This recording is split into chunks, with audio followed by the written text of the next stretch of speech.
Euh, Chers apprenants, nous voici à la leçon d'histoire générale de l'Afrique de notre programme, les études panafricaines.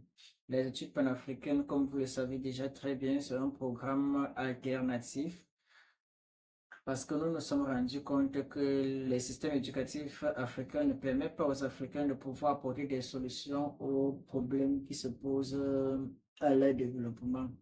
Il fallait mettre sur pied un autre système éducatif que nous avons appelé les études panafricaines.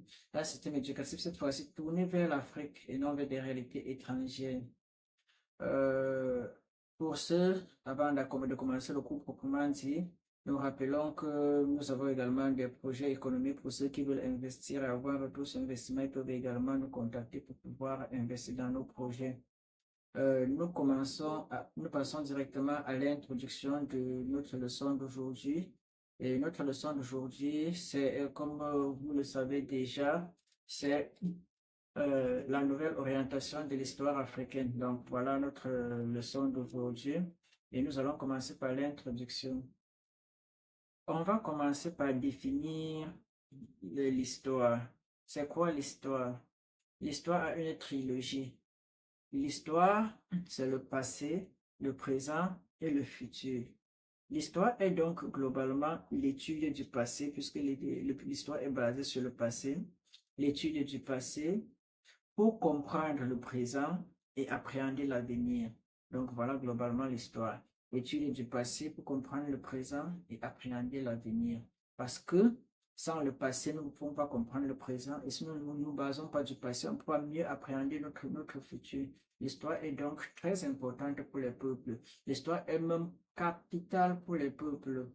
C'est ce qui a poussé d'ailleurs Alain Foucault à préciser, un peuple sans histoire est un monde sans âme. Ça veut dire qu'on ne peut pas avancer sans histoire. Un peuple qui ne connaît pas son histoire est un peuple perdu.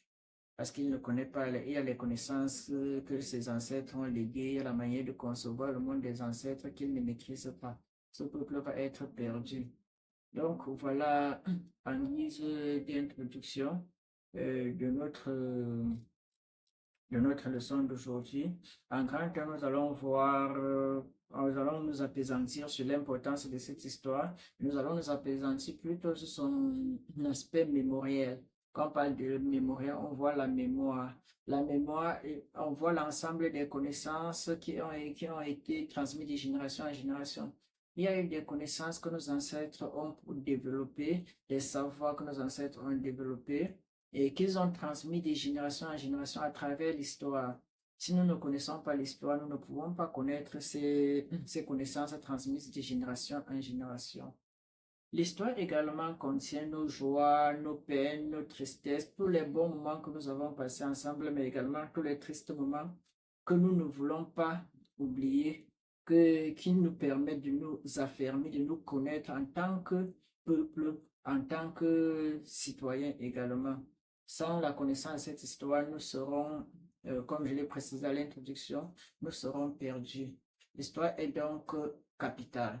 L'histoire permet également de connaître le fil d'évolution, notre fil évolutif. Parce qu'au cours de l'histoire, nous avons franchi des étapes et nous sommes arrivés au niveau où nous sommes. Si nous ne connaissons pas l'histoire, nous ne pouvons pas mesurer les étapes que nous avons franchies et les obstacles que nous avons surmontés au cours de l'histoire. Au cours de l'histoire, nous avons surmonté, il y a eu des obstacles qui se sont présentés à nous et que nous avons surmontés. Sans la connaissance de l'histoire, nous ne pouvons pas connaître cela. L'histoire nous permet également de connaître tous les grands événements qui ont marqué notre vie, qui ont marqué la vie de nos ancêtres et comment ils ont fait pour résoudre ces situations, pour franchir les obstacles qui se sont posés à eux. Donc, l'histoire est donc incontournable pour un peuple parce que l'histoire garde toute sa mémoire, toutes ses connaissances, ses joies, ses peines, ses tristesses et autres. Donc l'histoire, on revient encore à la pensée d'Alain Foucault, un peuple sans histoire est un monde sans âme. On ne peut pas vivre sans histoire. Donc voilà, c'était le grand thème de notre leçon d'aujourd'hui, l'importance de l'histoire et on a vu son côté mémoriel. aujourd'hui, nous passons à la triste réalité dans nos pays actuellement. Et cette importance de l'histoire devait faire que nos pays africains devaient mettre un accent particulier sur l'histoire, mais ce qui n'est pas le cas. L'histoire est donc une matière très négligée. À l'université, seuls ceux qui se spécialisent en histoire peuvent continuer en histoire. Elle est brochée très rapidement dans certaines filières, très rapidement. Euh, Rappelons la réalité, nous ne pouvons pas comprendre ce fait sans aller à l'origine de notre situation parce que nous ne sommes pas encore libres, nous sommes une néocolonie. Et nos colons, en partant, ont laissé au pouvoir dans nos pays africains leurs représentants, il faut le dire. Ce cours se situe dans le cadre de la Renaissance et pour renaître, il faut parfois se dire des vérités. Donc, nos présidents sont en quelque sorte nos ennemis imposés à nos têtes. Et ces présidents ne font que la volonté de ceux qui leur ont mis là, de ceux qui leur ont donné le pouvoir. Et ceux qui leur ont donné le pouvoir n'ont pas intérêt à ce que les Africains maîtrisent leur histoire, parce que si les Africains maîtrisent leur histoire, les Africains peuvent devenir dangereux pour eux. Voilà pourquoi l'histoire de l'Afrique n'est pas enseignée, n'est pas bien enseignée. Et comment est-ce qu'on travestit l'histoire de l'Afrique dans les enseignements? C'est de deux manières. Première manière, le but est de couper le peuple africain de son histoire. Et dans les programmes, l'histoire africaine occupe des places très, très marginales. Au Cameroun, par exemple, au deuxième cycle des enseignements secondaires, le programme d'histoire occupe l'histoire de l'Afrique, le Cameroun y compris, occupe à peine 25% du programme d'histoire. Donc, le but est que les Africains ne connaissent pas leur histoire. On leur apprend l'histoire de l'Europe, on leur apprend la Renaissance européenne, on leur apprend la Première Guerre mondiale, la Deuxième Guerre mondiale, la crise économique de 1929, et on bourre leur crâne avec tout cela, et on survole leur histoire. L'élève en Afrique qui sort du secondaire a une connaissance très vague de son histoire. C'est à peine s'il peut situer quelques événements dans le temps, mais il connaît l'histoire étrangère, il connaît l'histoire des autres. Le but, bien sûr, est de couper l'Africain de son histoire, et si l'Africain est coupé de son histoire, l'Africain est malléable. Et l'Africain s'égare, il ne sait pas comment il est arrivé, on peut lui dire n'importe quoi et il accepte. Or, s'il maîtrise son histoire et se rend compte qu'il a suivi un fil historique et tracé par ses ancêtres et que ses ancêtres ont été des vaillants dans l'histoire, il y a des choses qu'il ne peut pas accepter. C'est pourquoi on refuse d'enseigner l'histoire africaine aux Africains. La deuxième manière de traverser l'histoire africaine dans les programmes est ne s'appuyer que sur les moments de tristesse de notre histoire. Chaque peuple dans son histoire, il y a eu des moments où il a été fort, il y a eu des moments où il a été faible. C'est naturel pour les peuples. Il n'y a pas un peuple qui a émergé et qui a été fort jusqu'à qui a fait des millénaires de force. Non, tous les peuples ont eu des moments de force et de faiblesse. Alors, quand bien même les régimes néocoloniaux décident de mettre l'histoire africaine au programme, ils n'insistent que sur les moments de faiblesse des peuples africains.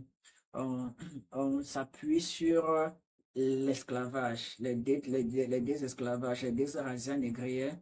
On insiste sur la traite arabe où les Africains ont été battus, où les négro-africains, on parle des Noirs bien sûr. Ce programme est centré sur les Noirs, où les négro-africains ont été battus par les Arabes.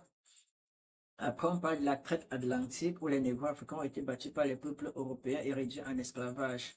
Et on revient parler de la colonisation où ils ont été une fois de plus battus par les autres peuples. Cette logique n'est pas gratuite. Cette logique permet de montrer aux jeunes Africains que vous avez toujours été faibles dans l'histoire. Donc, acceptez votre condition, ne résistez pas, conformez-vous à ce qu'on vous demande.